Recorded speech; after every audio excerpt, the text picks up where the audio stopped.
I must admit, when I saw that you guys were a Slovenian band, I was like, and dude, you've been doing this press for 15 years for this band. You'd be like, yeah, where the hell's Slovenia? I grew up in Tasmania in Australia, so I sympathize. Uh, but I had to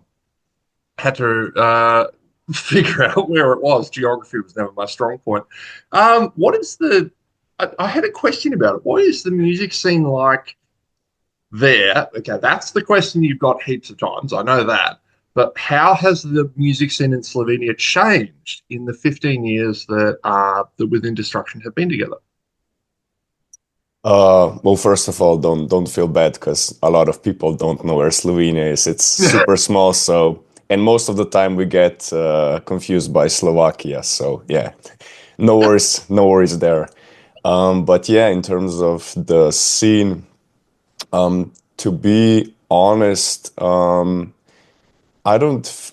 Maybe so. When we first started out, the scene was predominantly like old school death metal, black metal, thrash metal, stuff like that was really popular. So when we started out, us being like more of a melodic metalcore, I guess melodic death metal kind of band, we weren't really as popular. So yeah, but over the years, I feel like there are a lot of new younger bands that are exploring other sounds. While I still think the black metal, death metal, and thrash metal are still strong, and I feel like they're the strongest genre in Slovenia. I feel like there are a lot of new younger bands that are trying to do new things and experiment with the sound, which think is pretty cool. Yeah. So, Matt, how long have you been working on Animetal? Mm. I think it's really hard to kind of pinpoint when we've started working on it because our guitarist Howard he's the main songwriter for the band, and he's constantly writing like whenever we're on tour, when we have, when we're done with all our sound check and stuff like that, he would usually just go to the green room, plug his guitar into his small unit, and he'll just start recording stuff. And he has songs, a lot of songs and projects ready to show us. And basically, maybe some of the songs he showed us for Animetal have been written, I don't know, a few years ago or something Mm, like that. So it's really hard to pinpoint when we've started, but I think maybe the whole like creative process and everything, I'd maybe say like 2 years ago, something like that. yeah. So, what if you played? Here's one for you because I checked out the original album. Correction, sorry, your first album, and obviously massively sonically different. So, here's a question for you: if you were to play Animetal to the Within Destruction from 2010, What do you think the 2010 version of you would say? Oh, that's actually a really good question. It's, I think maybe we, if you would show the whole package, so where we are now from where we were back then, I think we would not believe that our sound and our band has transformed and gone so far. So I Mm. think it would be quite a shock, but not really in its entirety, because when we actually first started out, we've kind of, so basically the whole band name and everything originated from the band called As I Lay Dying, because me and Mm. the drummer were huge fans of that band, and we also named the band after one of their songs, and they're obviously more metalcore, more melodic. And we also initially wanted to write, and actually did write, that kind of music. So it wouldn't be that much of a surprise for us to see that we were kind of like going back to our roots, but still brought the music we were writing at that time, it probably would be a bit of a shock. The As I Day, correction, take two. The As I Lay Dying influence, was that strictly limited to the music side of things, or have you also tried to hire a hitman to kill your ex-wife? Oh no. I mean, when we first got into it, that happened way later. So yeah, I'm kidding. obviously not. Yeah, Yeah, never go full Tim. Never go full Tim. Only yeah. half Yep. Tim. Mate, how many times have you been to Australia now? I think this is gonna be our third time. Yeah, third time. So what?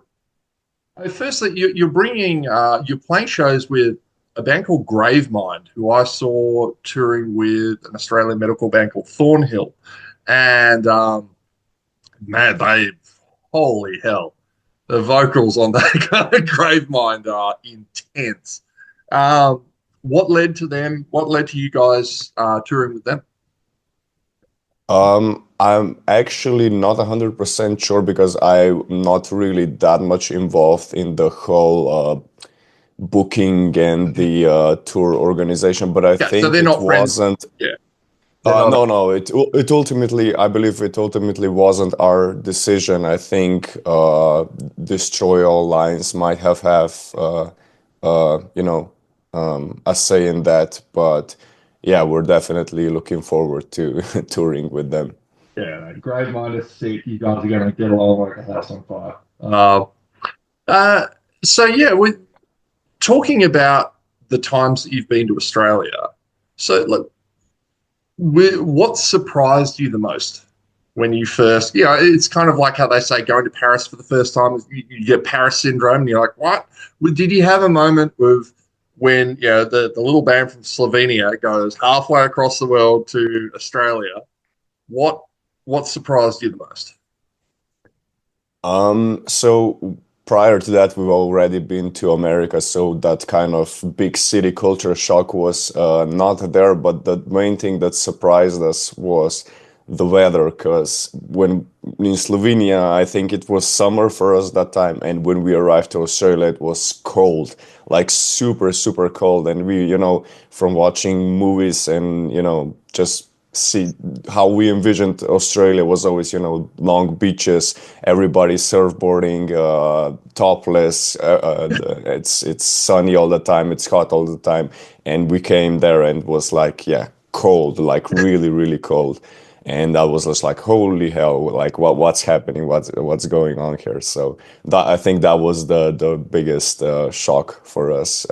And maybe, I mean, we were expecting a lot of I don't know, spiders and snakes in hotels and stuff like that. But so far, luckily, we didn't encounter any. Yeah, Hopefully, it stays that way. our hotel staff across Australia do try to keep our wildlife on the outside of the hotel, but you never do know. Um, the the the anime inspired artwork, whatnot, and the film clip for Cybergirl. Like, what first drew you to anime? Has this been a long time interest for you? Yeah, especially personally for me. I think ever since high school, that's when I was first introduced to anime, and yeah, it's just slowly and gradually been, I guess, taking over my life. And yeah, I've always been a huge fan of Japanese culture in general, and that's obviously part of that as well. And the guys, they're they're not as big or as into it as I am, but they're also, they also watch it, and they're also fans. But yeah, with the new album, we kind of wanted to, I guess, put more of ourselves into the music, and not only the music, but how we visually represent that music, so that kind of translated into the artwork, into the music videos, and into the sound and lyrics as well. Yeah. Are you familiar with someone called Lady Beard? Baby Beard? Are we? Is this ringing a bell at all? So he's an Australian entertainer. So he's a white guy. He's a 6 foot Okay. one Australian bloke who moved to Japan and became a idol singer. So he performs in an idol band, with tiny little Japanese girls, and he's this giant. He's a cross dresser, so he's always wearing, the schoolgirl Yeah, outfit yeah, yeah. with this. He looks like Chris Hemsworth in Thor. Like picture that with the beard and the long blonde hair, but this giant muscle bound guy wearing tiny little girl outfits and doing metal vocals while they're doing idol vocals. It's something, Wow. man. Yeah, he's had two iterations, but it's Lady Beard, Baby Beard, just whatever. Like just type in Lady Beard and go from there. Um, I need to check that out for sure. Yeah. this is one of I personally believe our proudest cultural exports because he's a wrestler too. He does pro Oh, wrestling. wow. So he'll be doing a concert and they'll have a stage thing if some guy will try to stop the show and he'll like power bomb them or whatever you call it. It's yeah, man, That's Lady Beard. crazy. Wow. Yeah. Yeah. I mean Oh, that's also part of the reason why I love Japan is because of stuff like that. Yeah. it's a culture. The way because obviously we got talking about it because it's so alien to Western culture. And the word that I keep coming back to with Japan is extreme. Like everything they do, they push it to an extreme. Work, they go to extremes. Cuteness, they go to, like color. Everything that they do is done to the nth goddamn degree. Like it's Yeah, yeah, fascinating. it's true, yeah. They're yeah, that's why I feel like everyone is either really drawn to it or completely like repulsed by it. I don't think there's like a middle ground. Of all, I've never been a big like world traveler. Like I must go there, but obviously Japan is just, oh yeah, it's up there. I Yeah, must for witness this sure. craziness. Uh, so, mate, look, you've been doing this for a while. A lot of touring, a lot of shows. What are some tips and tricks that you've developed to survive the rigors of touring? Oh yeah, there are probably a lot. I'm just gonna try to remember the few off the top of my head, but I think the the I guess the first one is probably trying to find something to keep you mentally sane on tour because yeah, I know most people who don't tour, they only see, I guess, what's happening on stage. They don't see what's happening behind the stage. And yeah, basically while you're on tour, you play a show, maybe 30 minutes, maybe 40, maybe 1 hour, depends on where you are on, on the bill. Mm, But the rest of that, it's just mostly driving, mostly, setting up gear, breaking down gear, selling merch, basically just working all the time. And when you're not working, you're packed in a van with, I don't know, five, six other people who you're stuck with for a whole month. So you're basically, face to face with each other. And yeah, it's hard because when you're at home you're relaxed, you're used to your social life. If you're not feeling like going out, you can just stay at home and isolate yourself, or you can just do whatever you want. But there it's basically a month of just doing the same thing every day, repeating, and mm, you're face to face with the same people, so you need to kind of find I guess an outlet for you to just find a peace of mind and stay sane throughout that period. I mean, that's speaking for me personally because I'm more of an introverted person, and socializing with so many people for a month, it's really stressful for me. So I need to find something that where I can find my little corner and just lock myself out for maybe a few hours. mm. And I find that through just watching series or playing some games. And I also I also have a full-time job. I work remotely, so believe it or not, I sometimes also find comfort in just, taking out my laptop and just zoning out in my work, Mm. and doing that as well. So I think that's one of the things that I would, maybe put on maybe top three Mm. tips. Another one would probably be also working out. Yeah. Even though the whole tour is obviously mentally and physically demanding as well, but just, I don't know, doing something for your body apart from, performing on stage, I feel like is really important, especially as you get older. We're pushing to our mid 30s now, so Mm. we're not as vital as we used to be. So even if you do, I don't know, just a bit of stretching and some body weight exercises like push-ups, pull-ups, I feel like that completely changes your overall, just how you feel. It makes you feel a lot better. At least Mm. that's what, yeah, helps me. And third one is probably just trying to stay healthy and rested, particularly for me because I do vocals, and if I'm not healthy, if I'm sick, and if I didn't get at least, I don't know, I would say at least 6 hours of sleep, but sometimes you You're can't dreaming. even get those in. Yeah, yeah. Then I definitely, yeah, I'm not feeling good. So if I'm not feeling good, if I'm not feeling rested, the confidence to perform is not there. You can, I don't know.